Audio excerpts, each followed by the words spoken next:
लेकिन जो दो मेन मुद्दे हैं जहां पर पेच फंसा हुआ है और उसमें तुरुप का इक्का ईरान के पास है, वो पेच है न्यूक्लियर रेड लाइन, जिसमें इजराइल कभी नहीं मानेगा, क्योंकि वो जानता है कि अगर ईरान को हमने एनरिचमेंट करने दिया तो वो बम अब बनाएगा, और बम बना लिया तो उसको वो इम्यूनिटी मिल जाएगी जो अभी नॉर्थ कोरिया के पास है, क्योंकि कोई उसको हमला नहीं जी। कर सकता। वो कोई कहीं भी मिसाइल मार सकता है, चाहे वो जापान में मारे, नॉर्थ कोरिया में मारे, चीन में मारे, अमेरिका तक मार दे। तो इसलिए वो इम्यूनिटी, वो न्यूक्लियर हथियार वो ईरान को नहीं देना चाहेंगे, और इसलिए वो वहां पर पेच फंसा हुआ है। ठीक है। जहां तक नेवल ब्लॉकेड की हिसाब है, हाँ, वो ट्रंप ने तो बाकायदा कहा है कि वो थैंक यू, नेवल अगली बार ब्लॉकेड बात। करके झुकाएंगे।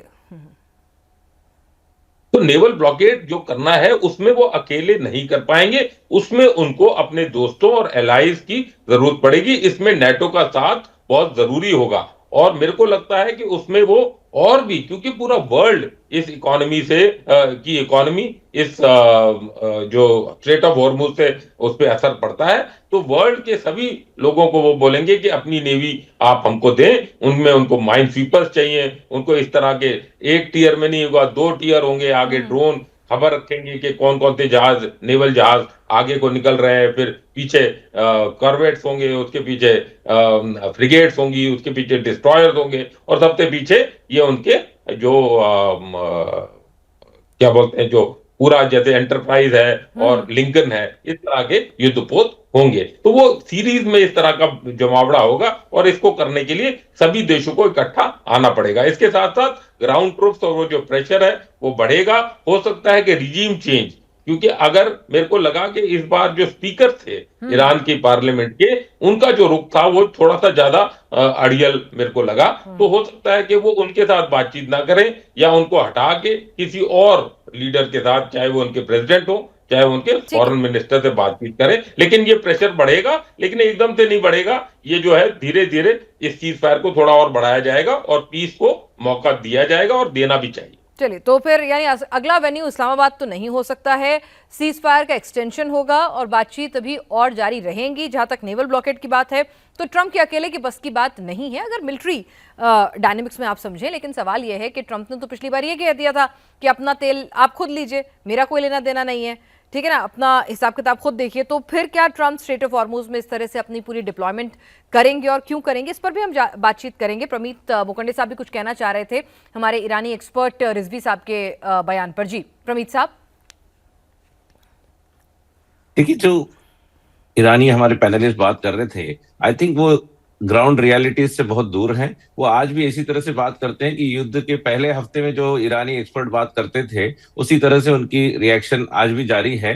दे are not realising the ground realities are कि 90% of their military capabilities has been neutralised.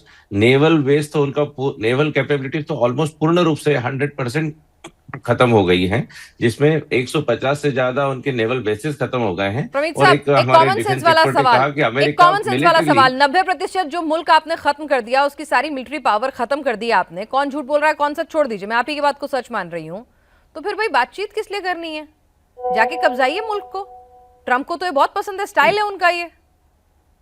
There is military which is sensible, which is responsible. क्योंकि आज जब वहां पर, आज जो आईआरजीसी की जो वहां पर अभी पावर है, आईआरजीसी ने जिस तरह से वहां पर अपना एक कंट्रोल किया हुआ है, उसको न्यूट्रलाइज करने के लिए there is some more steps need to be taken. और पर जो अभी एक डिफेंस एक्सपर्ट ने कहा कि अमेरिका विल नीड नेवल में किसी प्रकार की और मदद लगेगी, वो उस तरह की मदद नेवल में America is not looking for that.